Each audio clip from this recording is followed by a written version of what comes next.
Electric Avenue. And then we'll take I never thought I'd like this song. Now it means you're on a drive. Right, I'm telling you. LLC. We are always going down Electric Avenue with Grid Solar LLC, gridsolarllc.com. Ryan in studio. You guys aren't busy. No. You know, how has it been since the last time we talked? Because Jason said that you guys have just been going nonstop. I mean, it's been really busy for you.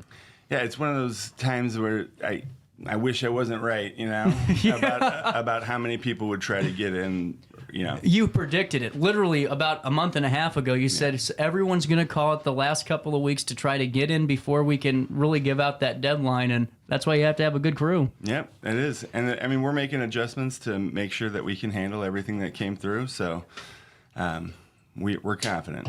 I'm really excited to have you on today because Jason hinted at what we're going to talk about is that new kind of design that you guys are going to be seeing, or how designs are going to be rolled out now, with maybe some changes coming to that Ameren incentive and what that means for your solar system. And I'm excited to talk about it. Sure. So because they're not giving you that full credit for everything you overproduce during the day anymore, right? So, you know, before, if you overproduce 50 kilowatt hours and you obviously at nighttime you didn't produce the 50 you needed, your bill was still zero because of what you overproduced during the day. So now they're not giving you that full credit. If you give them 50 kilowatt hours, they're going to give you a value of around 30 kilowatt hours back. So to prevent that less than advantageous trade-off, we're going to design most systems start with a battery. Okay. Because the battery will give you 100% of whatever you give it during the day. Okay. So as long as the battery starts off full at the end of the day, then the battery will actually run you for the most part at night. And now how does that go in the morning? Does the battery get recharged first, and then does the system kind of take what's needed after that? How? Because that's a little bit confusing for me. Correct. So we're trying to minimize, not eliminate, that trade-off with the power company. So let's say the battery gets you through, and at like 5 o'clock in the morning, the battery doesn't have any energy yet. So now you're pulling from the grid, but you're not pulling that much. It's 5 o'clock in the morning. Your system wakes up and it's going to start overproducing right away, right? So all of that overproduction is going to go directly to your battery, okay? And that's good because we don't want it to go to the power company. Now I'm getting it here. Right? Okay. Okay, so now during the day, if you ever have to, you know, if your house is ever drawing more than you're producing, you also don't have to pull that from the grid either, because now your battery can supplement. So now you have 3 sources of power. You have the grid, you have solar, and you have your battery. So the battery and solar are almost always enough during the day to completely keep you off drawing from the grid. And again, because we have extra power during the day, I always use the example of an air conditioner. You know, I have a solar system, and so I sit there and watch my system. My system may produce 5 kilowatts, and I'm only using 1. Right? So I'm pumping 4 kilowatts out onto the grid or into my battery. Right. Okay. So then my air conditioner kicks on, and now my house is using 6 kilowatts, but I'm only producing 4. Right? So now I can draw from the battery to produce the extra 2, and now I'm not drawing from the grid. And Makes sense. And I drain the battery a little bit. When my air conditioner kicks off, and I'm producing all that extra again, now it's going back into the battery again, okay? Well, and you talked about this battery, too, because at first, you know, I was kind of getting nervous when I heard the word battery backup until we talked about the lifespan on these batteries, because you weren't looking at, you know, an absorbent amount of money every 2 or 3 years, you know, like maybe some people think. These things last a long time. Yeah, I mean, they're absolutely warranted for 10 years. So, you know, if I always use the car warranty example, right? If you have a 10-year car warranty, if the engine falls out of the car at year 10 and a half, you're not happy, right? Right. Something might go wrong. Right. But it shouldn't die and completely stop working, right? And so these batteries are going to be the same. Now, whenever we're looking at this new solar design, is there going to be less equipment involved, or is it going to be a little bit more with that battery? So there is definitely a few more things with the battery, because you're going to have like an automatic transfer switch. So, and that's the other advantage, right? So yeah, of course the battery is going to add cost to the system, but you get an additional advantage because now you can have power when the power's out. So if the grid goes out, then your battery can run your house for you. Right. Okay. So to make that happen and to get that approved through the power company, we have to have an automatic transfer switch that detects grid power. So if it detects that the grid power is out, then it basically shuts you off completely from the grid physically, and now you can run your own system. And so if it's sunny outside and or your battery is full, you can have power. Well, and honestly, man, that means a lot to a lot of people because I will never forget 2006 when we had that ice storm for 3 weeks. Yep. And it's not just that one. I mean, how every other year it seems like we get really bad weather for a few short days, and you need that. I mean, even if it's just enough to, get the necessities going each and every day and have your own system and reliability, because hell, there's so many customers around here that are still on the grid that you could wait weeks to get your power back on. And that's not a sales pitch. That's just truth. True. And so let me ask you a question. Yeah. Do you feel like the grid is getting more and more reliable every day or less and less reliable every day? I think it's less because of how much we're putting into it right now. It's an overload. Exactly right. So like the pace with which we're asking for more power and the pace with which they're adding more power gets dangerous. It's getting dangerous. And there's actually conversations. And we did not prepare this. This is just kind of on the fly conversation here. Is that there's actually a national conversation of we can't afford to keep adding all of this AI because our grid seriously cannot take all this power. Well, even crypto mining. Yeah. I mean, crypto mining that's the big one. Is huge. I mean, the amount of energy that a crypto miner uses is equivalent to an air conditioner, a whole home air conditioner. And that's just a single crypto miner. Right. We have warehouses full of crypto miners, It's crazy. Too much. And see, that's why it's one of those things where it's just just look at it, and look at what's coming down, because there's going to be a time where the grid's going to be a little bit stressed out. It already is. EVs. Yeah. Here's a more, fun one. Indoor marijuana grows. You know what? I heard about that they're almost taking as much power as the crypto machines because of all the hydroponics and things that are involved. Well, not only that, but they'd use indoor lighting. Yeah. So it's always fun to design a system for an indoor grow because. Have you guys done that? Sure. Oh, no kidding. Absolutely. Wow. So it's fun though because we're taking sunlight, turning it into electricity, which then they turn into sunlight on the inside of the building. So I find that slightly ironic. That's really cool. Well, getting back into this though, Ryan, I just think it's so important to have these conversations because you hit it right on the head.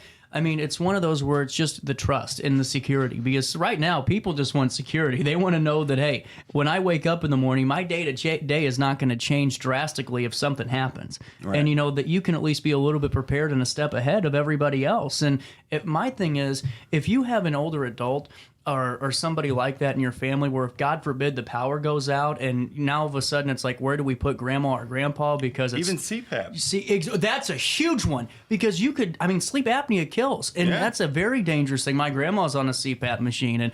But it's like you need to have at least one spot for those folks during emergencies and weather emergencies to be safe. And at least knowing got your own power, that's a big first step. Absolutely. Yeah.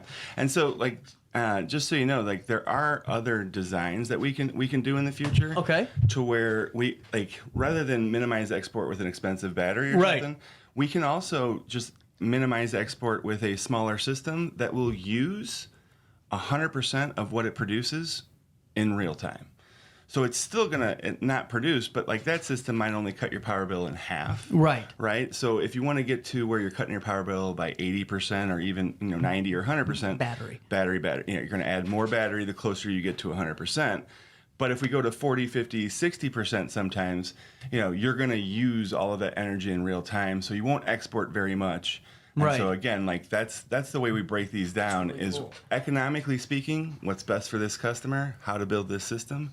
And then how to build that system, again, most economically. What type of battery is it?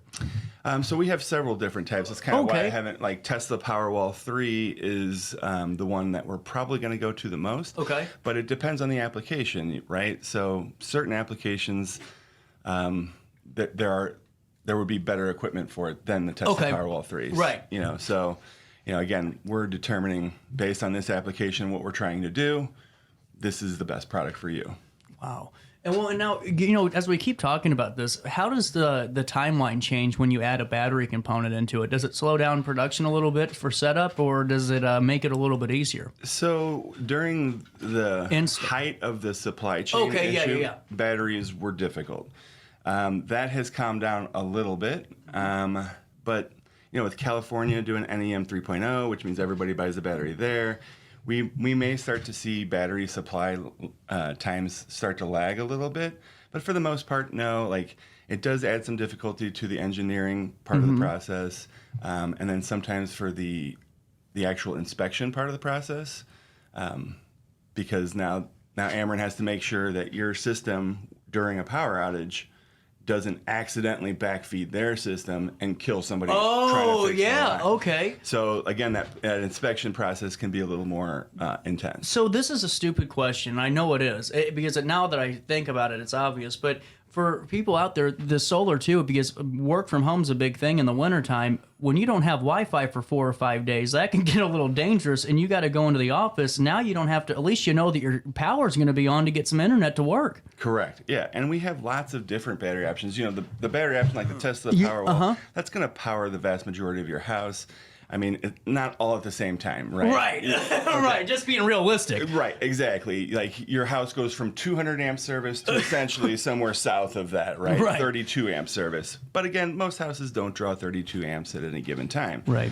But yes, you can use the battery is essentially an uninterruptible power supply. So for work from home, but we also have smaller battery options like that don't cost quite as much, and you can use as kind of as a portable generator, right? Right. What do we got going on over there? Oh, the boss is texting me. Okay. How's this dock coming along? How's his what? How's this floating dock going along down there? Are you guys doing the dock for him? Yeah, you'd have to ask Jason on that one. He's working with him on that one. Well, I think it's really important, though, when we talk about this, because everyone kind of got really scared whenever, Ameren rolled out that, net metering change. It was kind of like, oh, crap, this is it. We can't get solar anymore. Right. But that's not even the closest thing to the truth, because the more we talk about this, even if with that net metering, even if it's still there, I'd probably opt for a battery backup just for that extra reliability and safety. I don't know. I mean, that's just me. Yeah, and at the end of the day, you still, in Illinois, have the Illinois SREC program. So you have the 30% federal tax credit, you have the Illinois SREC program, and those two things combined, even though the net metering got less advantageous, you're still, sorry for the folks in Missouri, but solar's still a better deal in Illinois than it is in Missouri. No kidding. So even with that? Even with that. And now Missouri has the better net metering. Right. Right? And so I wonder when Ameren, Missouri will change their net metering. 6 months. Yeah, pretty soon. 6 months. Yeah, it's probably going to happen. But they'll keep the illegal slot machines open. But again, but we don't have an SREC in Missouri, though. Right. So that's an extra 20 to 30% of the cost of your system paid for through incentives. Now, and let's talk about that, because, with the SREC and with all the other things, out of the grand scheme of it, what does that 1-to-1 really eliminate percentage-wise of the overall cost? We're probably talking under probably 15, wouldn't we, if we really looked at it? Sure. So easy way that I look at it, okay, if I design a system in Missouri with no SREC, just the 30% tax credit, and I don't need a battery over there because they have better net metering, that system's net cost to the customer will be the same as the system in Illinois with the battery. Okay. Because the SREC is essentially paying for the battery. Yep. Right? So it's still, those two net costs to the customer, the exact same. The Illinois customer gets power when the power is out, right? And the Missouri customer just gets slightly better net metering. Wow. Well, there you go. But the net cost ends up being about the same. Well, and see, that's big to know, because for so many people that thought that was the end of their solar journey that never started, it's not. And no. Now, granted, yeah, you had some time to get on to get the net metering, before it changed over, but it's not holding you back. To me, it really seems like a positive thing, because at least now you know that you definitely have that battery backup and you are safe and reliable. Right. And so, that's another thing I'd tell all the customers that, hey, if you missed the boat on net metering, don't miss the boat on the SREC, because it too will not last forever. So, and it's not a sales pitch. That's just reality. Yeah, unfortunately. Sorry guys, it's the government's realizing, we're getting a little too free with this stuff. Well, and they're gonna hit their target. When they hit their target, that's it. That's it. right? That's why I love having you guys on, because you aren't sales pitching when you come on here, just talking about things that you encounter. Right. Now, it sells itself, really. is there even any room left for you guys this year? Well, I'm not being funny, but when it comes to scheduling or at least getting a quote in, I mean, you're probably pretty backed up. Well, so a few weeks ago, I told you after August 15th, Done. between August 15th and September 15th, I was going to hem and haw a lot with customers, right? Yeah. And that's basically where we're at right now. So, the bottom line is, are we going to promise you? Nowhere close to that. We would never promise you. But your best bet is still to do it. Yeah. Right? If there is a chance to do it, waiting 2 more weeks isn't going to help you. Look what waiting got you right now. Right. I mean, yeah. So, and if there are people out there promising you net metering, they're like, oh yeah, we can do it. Like that local company won't promise net metering. We will. That's scary, because let's say they make that promise and let's say they don't accomplish that promise. What is your recourse as a customer if they don't accomplish getting you the good net metering? Your only recourse is really to sue them, and now you're in a civil lawsuit with a company from California or wherever Which it is. will cost right? you more to go through than what you're going to get out of it. And will you actually... No. Will you actually win? Will they have some clause in their contract where like everything we said earlier is, Well, if it maybe. snowed on the second Tuesday, There it it's in there. Exactly. So, be wary of anybody making promises they shouldn't. Man, Ryan, I always love talking to you, man. And as I was talking to Ryan about earlier, next time Jason's on in 2 weeks, we are going to be doing my own solar quote and going through my power bill. I'm nervous. A little offended, CJ, but I know. Ryan, man, always great talking to you guys. GridSolarLLC.com. That's GridSolarLLC.com, and start with your free solar design today. We have to talk about grow systems. That sounds fun. Daily Show hits you on a Monday right after this.